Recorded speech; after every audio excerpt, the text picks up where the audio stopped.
हरे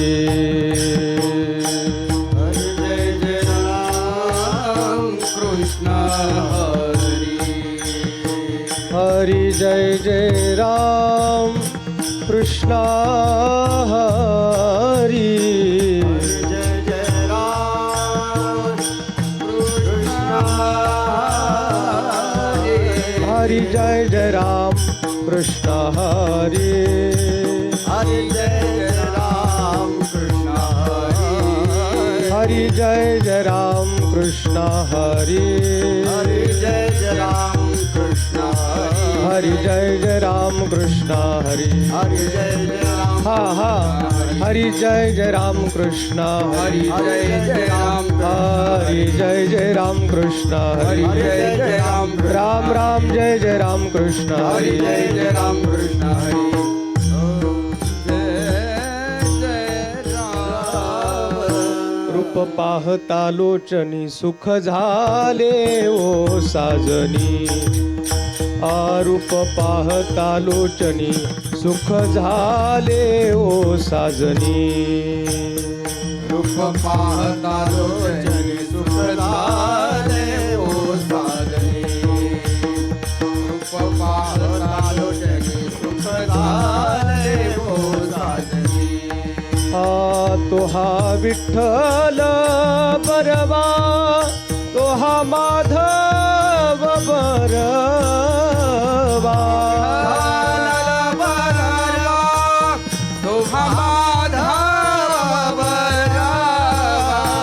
तो हा विठ्ठल बरवा तो हा माधव बरवा तो हा विठ्ठल बरवा तो हा माधव बरवा तो हा विठ्ठल बरवा तो हा माधव बरवा तो हा विठ्ठल बरवा तो हा माधव बरवा जय जय राम कृष्ण हरि जय जय राम हा हा हरि जय जय राम कृष्ण हरि जय जय राम कृष्ण हरि जय जय राम कृष्ण हरि जय जय राम कृष्ण हरि जय जय राम कृष्ण हरि जय जय राम कृष्ण हरि राम कृष्ण हरि जय जय राम कृष्ण हरि जय जय राम कृष्ण जय जय राम कृष्ण हरि जय जय राम जय राम धाव घाली आई आता पहाते सकाळी आता पहाते सकाळी आता पहाते सकाळी धाव घाली आई आता पाहते सकाळी आता पाहते सकाळी आता पाहते सकाळी धीर नाही माझे पोटी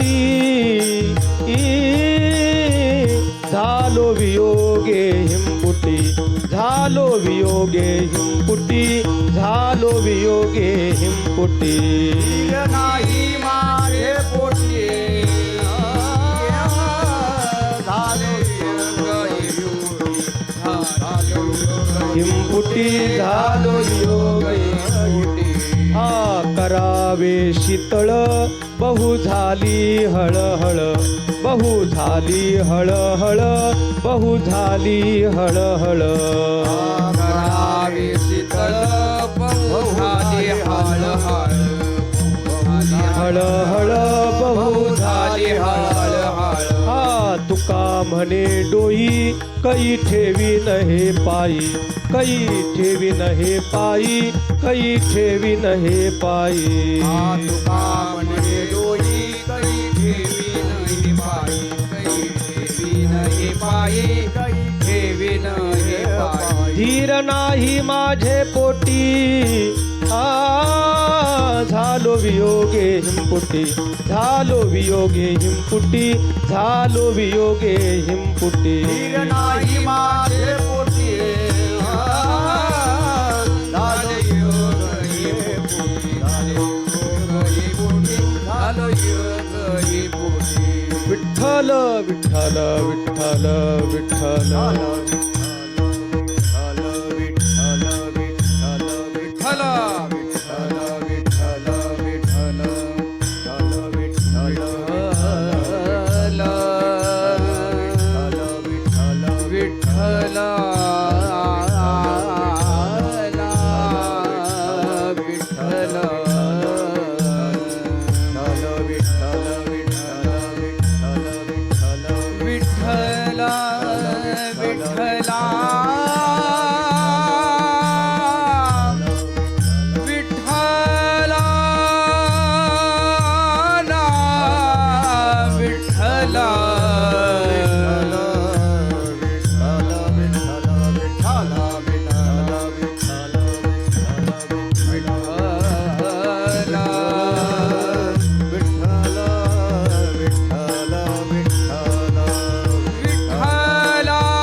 विठ्ठल विठ्ठल विठ्ठल विठ्ठल विठ्ठल विठ्ठल बोला पुंडलिक वरदा हरी विठ्ठल श्री ज्ञानदेव पंढरीनाथ भगवान की माऊली ज्ञानेश्वर महाराज जगद्गुरु तुकाराम महाराज सद्गुरु जोग महाराज की विठ्ठल विठ्ठल विठ्ठल विठ्ठल विठ्ठल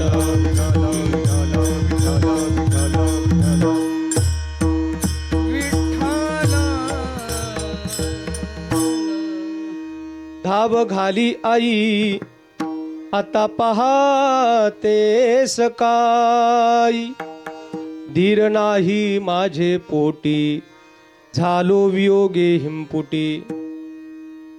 अनंत कृपा संपन्न भगवत पूज्यपाद वारकरी संप्रदायाचे श्रेष्ठ तत्वज्ञ अभिजात प्रतिभावंत संत कवी जगद्गुरु श्री तुकाराम महाराज या अभंगातून देवभेटीची तीव्र उत्कंठा लागल्यानंतर तुकाराम महाराजांच्या अंतकरणाची झालेली अवस्था दशा तगमग आणि तळमळ शब्दातून ओथंबून वाहताना आपल्याला दिसते.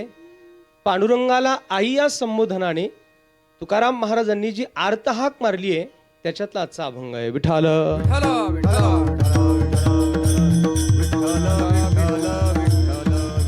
हो जगद्गुरु श्री तुकोबाराय देवाला आर्तहाक मारतात.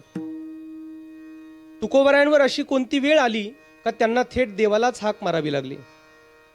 सामान्यतः संसारात लोक त्रस्त होतात. तुकोबाराय सुद्धा संसारात त्रस्त झालेला आपल्याला दिसतात. आणि संसारात माणूस जेव्हा त्रस्त होतो तेव्हा त्याने देवालाच हाक मारावी म्हणून तुकोबाराय देवाला हाक मारतात. एक या जगात आपण पुन्हा जन्माला येतोय पुन्हा मरतोय, पुन्हा येतोय पुन्हा मरतोय. या जन्म मृत्यूची जी येरझार आहे त्याचा कंटाळा आपल्याला येतो की नाही कुणाच ठाऊक. पण तुकोबाराय म्हणतात देवा आता मला हे जन्म मृत्यूची येरझार चुकवायची आहे आणि म्हणून तुकोबाराय देवाला आर्तहाक मारतात. दोन अनेक जन्म झालेत मी तुझी भक्ती करतोय, तुझी साधना करतोय, परमार्थ करतोय, पण पांडुरंगा अजून तर काही तुझं सगुण दर्शन मला झालं नाही आणि म्हणून तुझ्या सगुण दर्शनाकरता आज मी उत्सुक आहे म्हणून तुकोबाराय देवाला हाक मारतात. तीन आणि संतांचं जर काही बरं वाईट झालं तर संत देवालाच हाक मारतात. चार विठ्ठल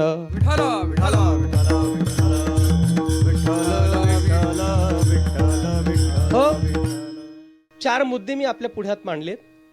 संसारात सामान्य माणूस त्रस्त होतो तसे तुकोबारायदी संत सुद्धा संसारात त्रस्त झालेले दिसतात. संसार त्याचं नाव आहे. या पृथ्वी तलावर त्याने त्रस्त केलं नाही असा माणूस इथं सापडणार नाही आपल्याला.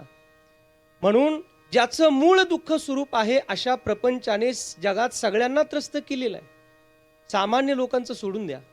प्रपंची जरी सुख जोडे तरी का सेविती गिरीकडे, राज्य टाकून गेले थोडे ते काय वेडे म्हणावे, देवासाठी घेऊन जोग अवघा भोग त्यजियला, देवासाठी घेऊन जोग. भगवंतासाठी जंगलात अरण्यात गेलेले महापुरुष संत महात्मे ते काय वेडे होते का. पण संसार ज्याचं स्वरूप दुःखाने भरलेलं आहे आणि म्हणून त्या संसाराबद्दलची उदासीनता येऊन संतांनी भगवत चिंतना करता अरण्य स्वीकारलं. संसाराचं स्वरूप आहे का त्याने त्रस्त करावं. 8 पिढ्याची श्रीमंती तुकाराम महाराजांची सावकारकीत वाढलेलं घर आहे. अचानक दुर्गादेवी नावाचा दुष्काळ पडला आणि त्या दुष्काळामध्ये तुकोबारायांच्या घरातलं होतं नव्हतं तेवढं तुकोबारायांनी लोकांकरता वाटून दिलं, वाटून टाकलं. तुकाराम शेठ म्हणून बोलणारी त्या काळातली लोक आता तुकोबारायांना एकेरी बोलायला लागली. तुकोबारायांशी नीट बोलायला तयार नाहीत. तुकोबाराय जगाचा अनुभव घेत आहेत. देवा जन हे सुखाचे दिल्या घेतल्याचे अंतकाळीचे नाही कोणी. जन हे सुखाचे दिल्या घेतल्याचे स्वार्थ परवश झालेला हा समाज देवा आणि अशा प्रपंचाचा अनुभव तुकोबारायांनी घेतला. ज्या संसाराने तुकोबारायांना त्रस्तच करून सोडलेला आहे. वयाच्या अवघ्या 13व्या वर्षी तुकोबारायांचे वडील तुकोबारायांच्या समोर गेले. तुकोबारायांचा एकुलता एक मुलगा गेला. तुकोबारायांची पत्नी गेली. दुष्काळे पिढीले द्रव्य गेला मान, श्री एकी अन्न अन्न करिता मिली. माता मेली मज देखता, माता मेली मज देखता, तुका म्हणे हरली चिंता. विठो तुझे माझे राज्य, विठो तुझे माझे राज्य, नाही दुसऱ्याचे काज. संपूर्ण संसाराची वाताहत तुकोबरायांचे होते आणि अशा दुःखाने भरलेला प्रपंच तुकोबरायांनी पाहिला आणि संसारात तुकोबराय तप्त झाले.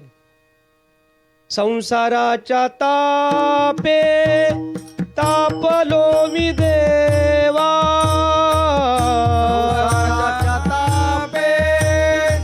तापलो मी देवा. करिता या सेवा कुटुंबाची, करिता या सेवा कुटुंबाची. करिता या सेवा कुटुंबाची, करिता जी सेवा कुटुंबाची. संसाराच्या तापे तापलो मी देवा, करिता या सेवा कुटुंबाची. हरी बोल.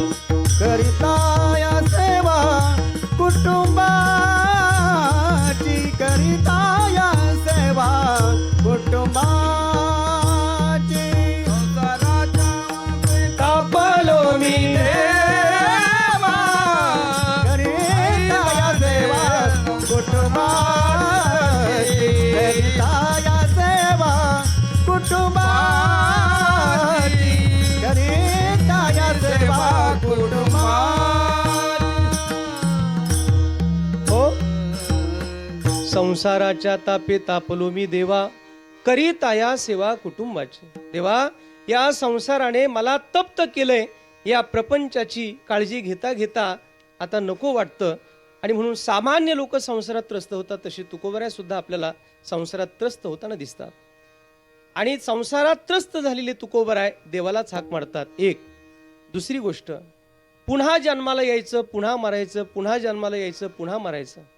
हे जन्म मृत्यूचं जे काही रहाट गडगड चालू आहे महाराज, अनादी कालापासून चालू आहे आपल्या मागे. 84 लक्ष येऊन फिरत फिरत माणूस इथं येतो. आजपर्यंत इथं यायचं आणि जायचं ही येरझार त्याला चुकवता आलेली नाहीये. बरं, जन्माला येण्याचं आणि मृत्यूचं दुःख काही सामान्य का महाराज?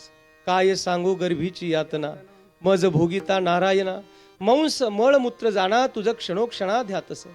आईच्या उदरामध्ये पिंड जन्माला येतो, तिथं काही एअर कंडिशन व्यवस्था थोडीच आहे महाराज. केवढं आतोनात दुःख त्या जीवाला सहन करावं लागतं आणि बाहेर आल्यानंतर सुद्धा हा प्रपंच त्याला दुःख देतो आणि मृत्यूच्या तर केवढ्या वेदना सहन कराव्या लागतात. या जन्म मृत्यूची येरझार सामान्य माणसाला चुकवता येत नाही, पण तुकोबराय म्हटले, पांडुरंगा, या जन्म आणि मृत्यूची येरझार मला चुकवायचे, माझा धावा ऐक बाबा. म्हणून तुकोबराय देवाला हाक मारतात. 2. तिसरी गोष्ट, अनेक जन्मापासून आम्ही परमार्थ करतोय, भक्ती साधना करतोय, पण अजून देवा तुझं सगुण दर्शन मला होत नाही. आणि जोपर्यंत तुझं सगुण दर्शन मला होत नाही तोपर्यंत माझं अंतकरण सारखं तगमग करतंय, सारखी तळमळ करतंय. देवा, मला तुला एकदा बघायचंय. तळमळी चित्त दर्शनाची आशा, तळमळी चित्त दर्शनाची आशा,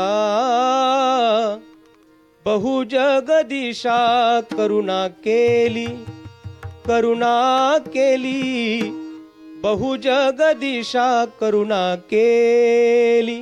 देवा, तुझ्या सगुण दर्शनासाठी माझं अंतकरण सारखं तगमग करतंय, तळमळ करतंय आणि म्हणून तुकोबराय देवाला आर्त हाक मारतात. 3. आणि 4थी गोष्ट, संतांचं जर काही बरं वाईट झालं तर संत देवालाच हाक मारतात. 4. विठाल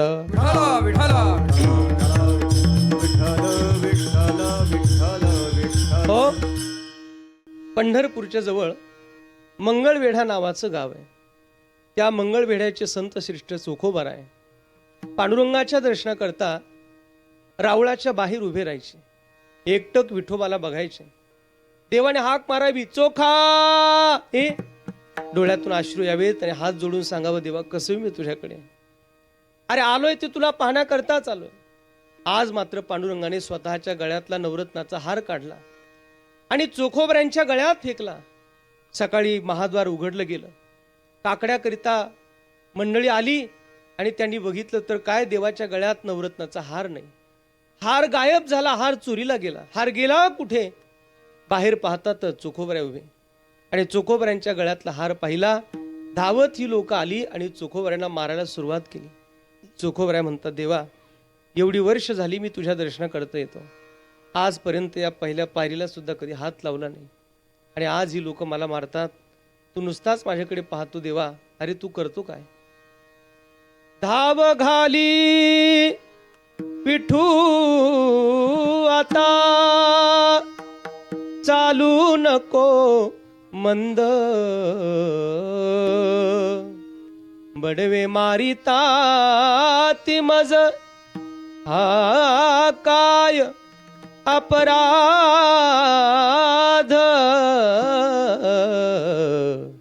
देवा ही लोक मला मारतात, तू नुसताच माझ्याकडे पाहतो देवा, तू करतो काय?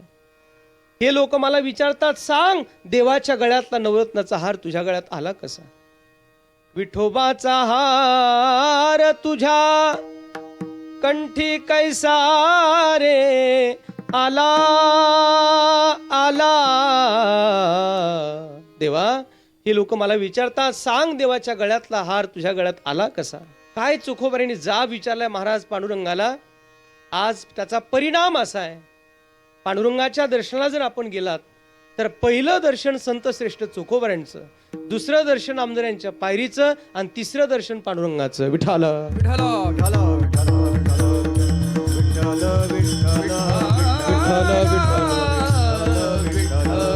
हो.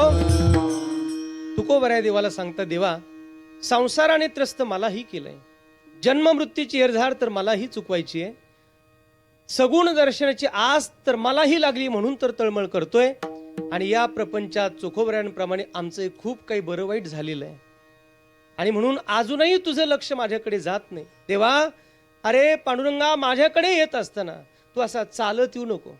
देवा तू माझ्याकडे असा पळत येऊ नको. मग तुकोबरा म्हणतात, देवा तू माझ्याकडे धावत ये अभंगाच्या पहिल्या चरणात. धाव घाली आई, धाव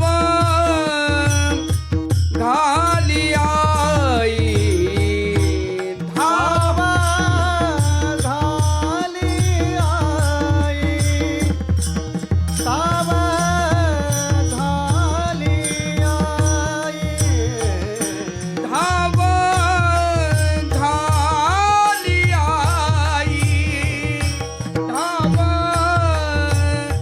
घाली आई, धाव घाली आई, धाव घाली आई.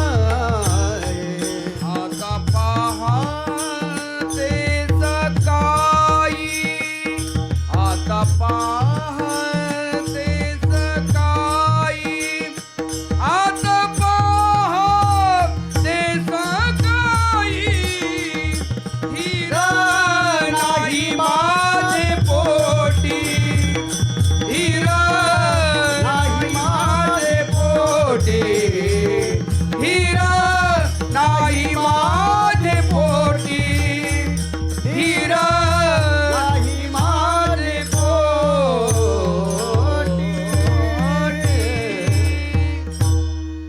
अभंगाच्या पहिल्या चरणात तुकोबऱ्या देवाला धावत ये, कारण तू जगाची आई आहेस अशी आर्त हाक मारतात.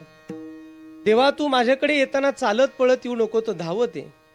चालणे, पळणे आणि धावणे गतीचे 3 प्रकार आहेत. लहानपणी शाळेत शिकून झालेत आपले.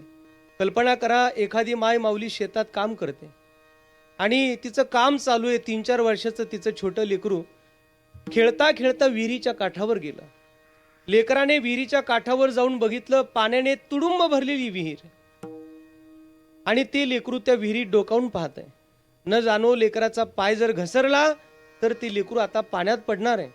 आणि हे दुरून त्याच्या आईने बघितलं, माझं लेकरू आता काही क्षणात पाय घसरून पाण्यात पडण्याची शक्यता आहे.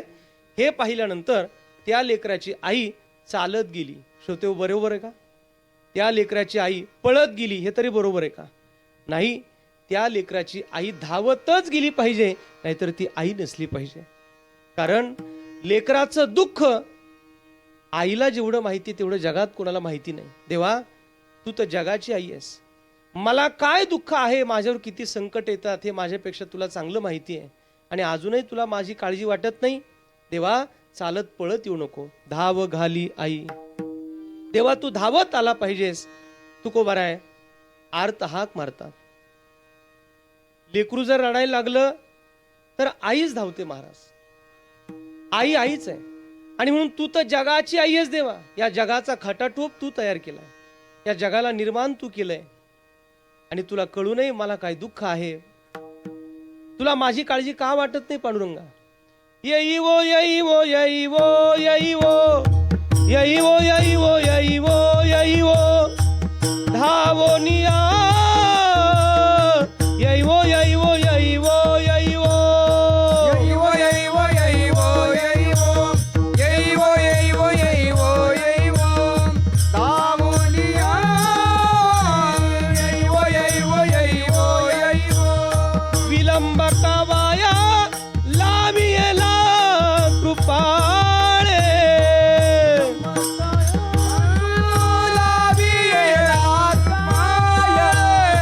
विठाबाई विश्वंभरे विठाबाई विश्वंभरे भवच्छेद के विठाबाई विश्वंभरे विठाबाई विश्वंभरे विठाबाई विश्वंभरे भवतीना विठाबाई विश्वंभरे.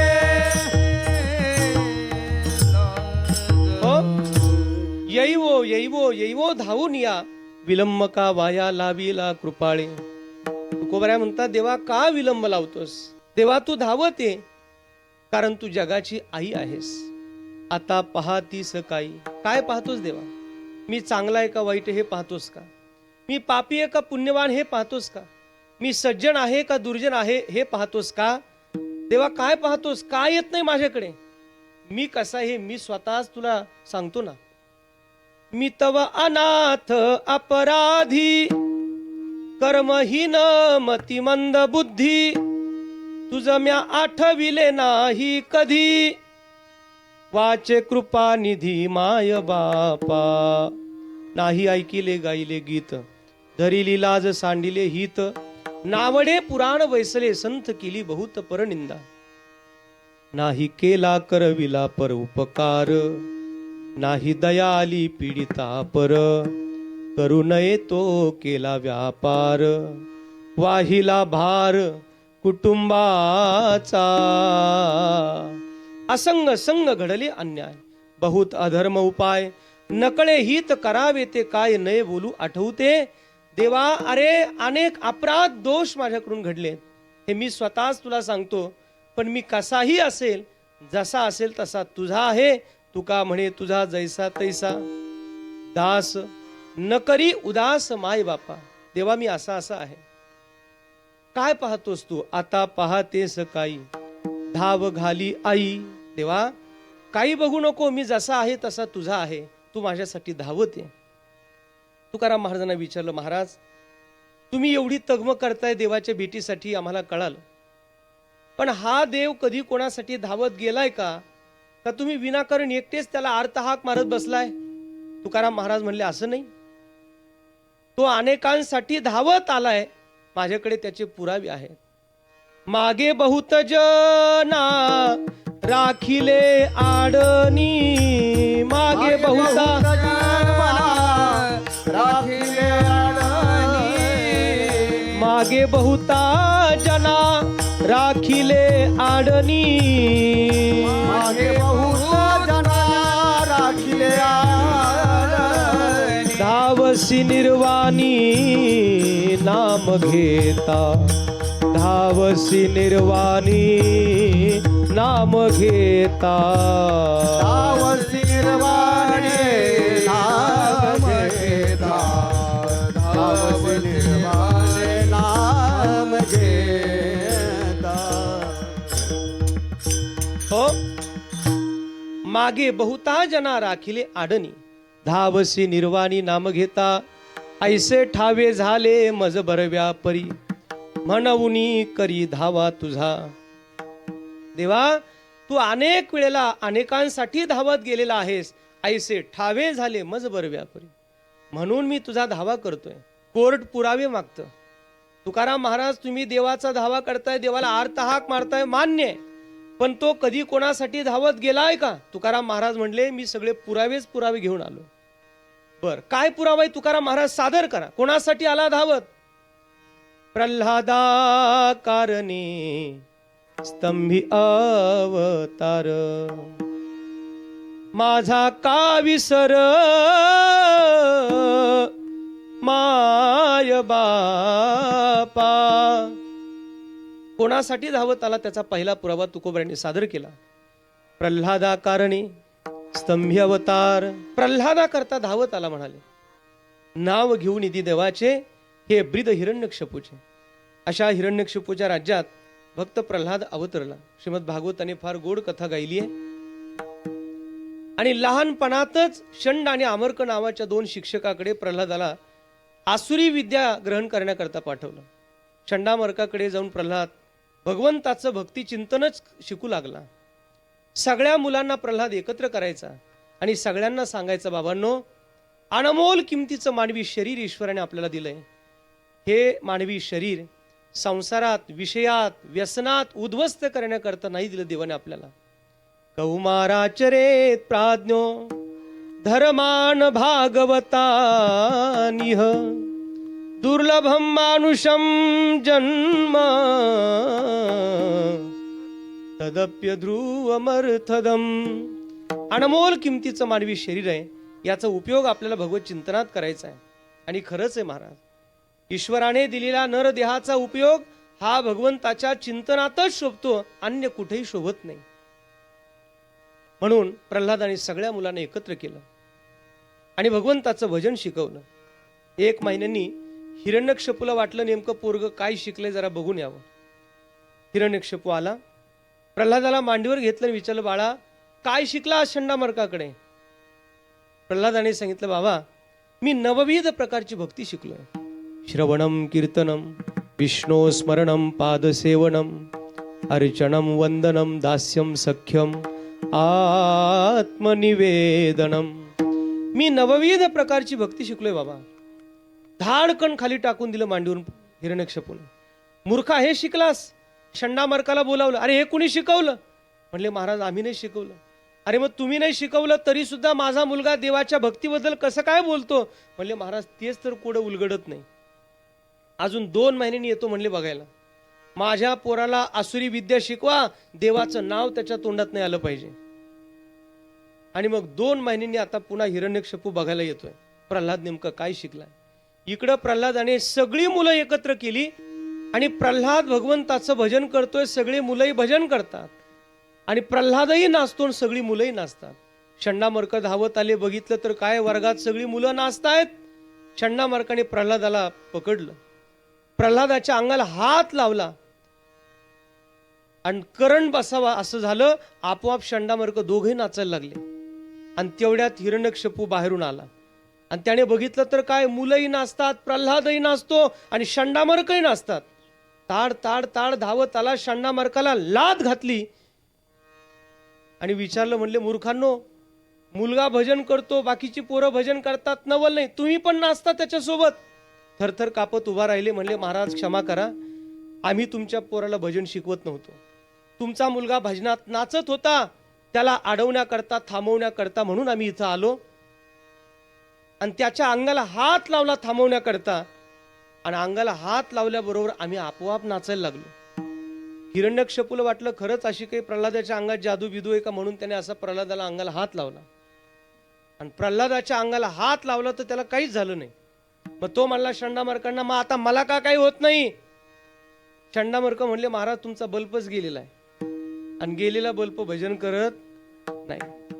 आज सण मराठीच्या या कीर्तन मालिकेत एवढ्या सकाळच्या सत्रात आपण गोड भगवंताचं चिंतन करतोय, श्रवण करतोय, कीर्तन ऐकतोय. हे काही सगळ्यांच्या नशिबात थोडंच आहे महाराज. सकाळ सकाळ इतर भांडणं आणि नको ते षडयंत्र पाहणारी लोक सकाळी काही कमी सापडतील आपल्याला? पण सकाळच्या सत्रात भगवंताचं चिंतन ऐकायला मिळायला सुद्धा भाग्य लागतं. करंटे कपाळ जाचे नाम नैवाचे, सदैव सभाग्य तोची हरी रंगिनाचे. अनेक जन्मीचे सुकृत पदरी, त्याचे मुखी हरी पैठा होय. अनेक जन्माचं भाग्य लागतं तेव्हा भगवान नाम मुखात येतं. महाराज एवढ्या सहजासहजी घडत नाही ते. तीळ तीळ पुण्य साचा पडे तेव्हा भगवंताचं नाम मुखात येतं. आणि म्हणून हिरण्यकश्यपू म्हणतो मला का होत नाही? त्यांनी सांगितलं महाराज तुमच्या पदरात पुण्यच नाही. राग आला, हत्तीच्या पायाखाली तुडवलं प्रल्हादाला. त्यांनी उकळलेल्या तेलाच्या कढईत टाकलं, डोंगरावरून कडेलोट केला, शेवटी आईकडून विष पाठवलं. भगवंताचं नामस्मरण करत होता म्हणून त्या काळातल्या बापाने त्रास दिलेला आहे, दुःख दिलेलं आहे.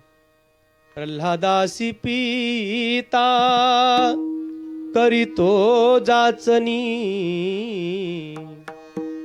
परितो स्मरे मनी नारायण.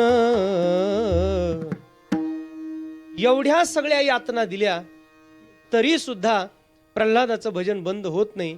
देव मात्र त्याला सांभाळतोय. शेवटी राग आला आणि हिरण्यकश्यपूने प्रल्हादाला विचारलं, का रे, ज्याचं भजन करतोस, जो तुला सगळ्या ठिकाणी सांभाळतो, सांग तुझा देव आहे तरी कुठे?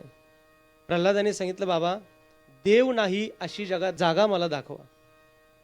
झाडा झुडात, पाना फुलात, वेलीत, कणा कणात, चराचरात ईश्वराचं वास्तव्य आहे. त्याने सांगितले, या खांबात आहे का तुझा देव? पासो यदीस सर्वत्र कस्मात स्तंभेन दृश्यते. आणि धाडकन लात मारली खांबावर. आणि जशी लात मारली तसा भगवान नरसिंह रूपात प्रकटला.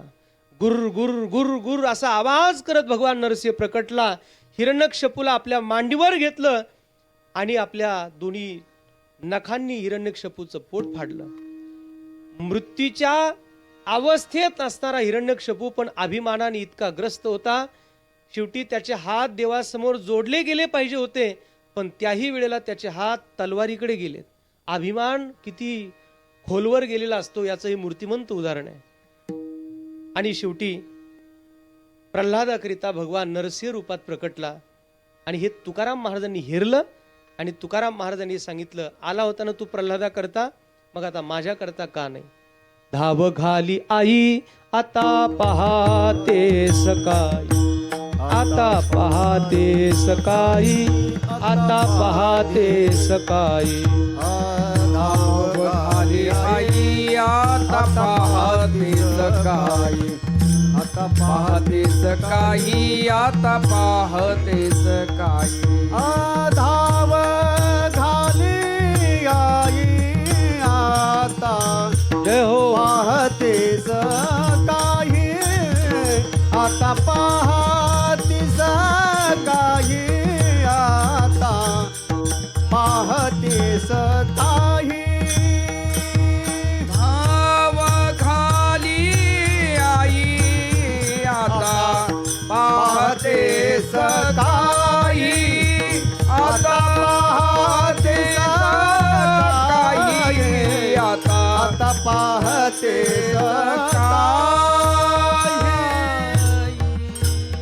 वा. धाव घाली आई आता पहाते सकाळी. फार गोड अभंग आहे महाराज. अगदी भक्तीचा अंतकरण असेल ना, हृदयाला जर भक्तीचा प्रवाह असेल, पाझर असेल, तर या अभंगाची भावना आपल्याला कळतात. देवा, जर प्रल्हादा करता आला तर माझ्या करता काय येत नाहीस बाबा. अनेकांसाठी आलास, आज मी तुझी विनवणी करतोय, प्रार्थना करतोय, तुझा धावा करतोय. देवा, तू माझ्यासाठी धावत आहे. तुकाराम महाराज एका पुराव्यावर भागत नाही. दुसरा पुरावा द्या. कनवाळू कृपाळू भक्ता लागी मोही, भक्ता लागी मोही, गजेंद्राचा धावा तुवा केला विठाई. ओ गजेंद्राचा धावा तुवा केला विठाई. कनवाळू कृपाळू भक्ता लागी मोहरी, भक्ता लागी मोही, गजेंद्राचा धावा तुवा केला विठाई. गजेंद्राचा धावा तुवा केला विठाई. ओ कनवाळू कृपाळू भक्ता लागी मोही, भक्ता लागी मोही, गजेंद्राचा धावा तुवा केला विठाई. दुसरा पुरावा तुकोबराय देत आहेत. त्रिकुट पर्वतावर राहणारा गजेंद्र नावाचा हत्ती, त्याला आपल्या ताकदीची घमेंड आहे, उन्मत्त झालेला आहे आणि एका सरोवरावर विहार करण्याकरता गेला. जलक्रीडा करतो आहे, त्याच्यासोबत अनेक त्याच्या हत्तीनी आहे. उन्मत्त होऊन जलविहार करणारा गजेंद्र नावाचा हा हत्ती त्याचा सगळा वेळ त्या मस्तीत गेल्यानंतर बाहेर पडण्याकरता निघाला. तेव्हा एका छोट्याशा नकराने त्याचा पाय पकडला, एका मगरीने त्याचा पाय पकडला. हत्तीला त्याच्या ताकदीची घमेंड आहे, पण एका छोट्याशा मगराने त्याचा पाय पकडला आणि पूर्ण ताकद लावतोय, पण सरोवरातून मात्र त्याला बाहेर येताच येईना. म्हणून ताकदीची घमेंड करू नका, कधी श्रीमंतीची घमेंड करू नका, कधी पदाची घमेंड करू नका, कधी सत्तेची घमेंड करू नका, कधी सौंदर्याची घमेंड करू नका. कारण या सगळ्या गोष्टी आपल्या पारतंत्र्यातल्या आहेत, आपल्या अधीन नाही आहेत महाराज.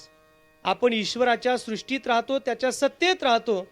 आपण कशाचा अहंकार धारण करावा, कशाचा अभिमान धारण आपण करावा, कारण या सगळ्या गोष्टी त्याच्या सत्तेने चालतात, त्याच्या अधीन आहेत. जीव हा पारतंत्र्यात आहे. आणि म्हणून गजेंद्राला त्याच्या ताकदीची घमेंड आहे, पण छोटासा मगर मात्र त्याला पाण्यातून बाहेर सोडत नाही. अनेक उपाय तो करू लागला. त्याच्या अनेक ज्या स्त्रिया होत्या, हत्तीनी होत्या, त्या त्याला वाचवण्याकरता आल्या, त्याला पाण्यातून बाहेर काढण्याकरता प्रयत्न करू लागल्या. पण सगळ्या परिवाराने सुद्धा प्रयत्न करूनही हत्तीला बाहेर पडता येईना. आणि मग शेवटी त्याच्या लक्षात आलं की आपल्याला आपल्या जी ताकदीची घमेंड आहे ती आज या ठिकाणी असफल होते. आणि म्हणून जीवाला संतांचं सांगणं हेच आहे का बाबा रे, तू कोणत्याही प्रकारचा अभिमान धारण करू नको. अभिमान राशी जयाची ठाई, तुका म्हणे तई देवदुरी, मी पणे हा देव नकळेची त्यासी. अभिमान राशी गर्वाची आहे. आणि अभिमान हा फार खोलवर गेलाय महाराज. अभिमान हा शत्रू आहे महाराज. अभिमान शत्रू मोठा, आणि तो प्रत्येकाच्या अंतकरणात काम करतोय. पण संतांकडे आपण पहा. माऊलींना विचारलं, माऊली एवढी गोड ज्ञानेश्वरी तुम्ही जगाला दिली, कसं काय जमलं आपल्याला? माऊली म्हणतात, मी कोण ज्ञानेश्वरी करणारा? एवम गुरुक्रमे जे लाधले, समाधी धन हे आपुले. हे माझ्या सद्गुरू निवृत्तीनाथ महाराजांनी मला दिलंय, याच्यात माझं काही नाहीये. तुकाराम महाराजांना विचारलं, तुकोबराय एवढी गोड गाथा तुम्ही जगताच्या कल्याणाकरिता दिली, लाखो रुपये भरून MBA ला ऍडमिशन नाही, आणि MBA चे सगळे सिद्धांत तुकाराम महाराजांच्या गाथ्यात फुकट वाचायला मिळतात. काळ, काम आणि वेग, कोणत्या काळात कोणतं काम करावं, कोणत्या कामाला किती वेग द्यावा, हा जो सिद्धांत आहे हा तुकोबरायांच्या गाथ्यात जर आपण नीट बघितला तर आपल्याला पटकन कळून जाईल. एवढी महान असणारी गाथा तुकाराम महाराज कसं काय जमलं हे तुम्हाला? महाराज म्हणतात, आम्ही कोण गाथा करणारे? साळुंखी मंजुळ बोलत सेवानी. माझ्या पांडुरंगाने हे सगळं करून घेतलंय, मी कोणीच नाहीये. म्हणून अभिमान हा मनुष्याला घातक आहे. देवाला न आवडणारी गोष्ट जर कोणती असेल तर तिळ मात्र जरी होय अभिमान, मेरू तो समान भार देवा. आणि पाहता पाहता त्या गजेंद्राचा अभिमान आता हळूहळू कमी व्हायला लागला.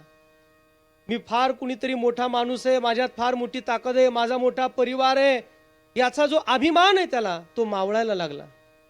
नव्हे तुझा हा परिवार द्रव्य दारा क्षणभंगूर. त्या हत्तीच्या जेवढ्या सगळ्या हत्तीनी होत्या त्याच्या बायका एक एक एक एक त्याला सोडून निघून चालली. आणि मग हत्तीला कळालं की आता मला या जगात कोणाचाही आधार राहिलेला नाही. कोण असेल या ब्रह्मांडाचा चालक, या ब्रह्मांडाचा विधाता, त्याने माझ्या या हाकेला ओ द्यावी. आणि असं कमळ त्याने आकाशाकडे पाहून भिरकवलं. परमात्म्याला काळजी पडली महाराज. आणि तो ब्रह्मांड नायक एवढ्या वेगात आला. किती वेगात आला? ह कहे लक्ष्मी, ती कहे गजराज, आगे चलत गोली, पीछे होत आवाज. बंदुकीची गोळी सुटावी एवढ्या वेगात परमात्मा गजेंद्राकरता आला.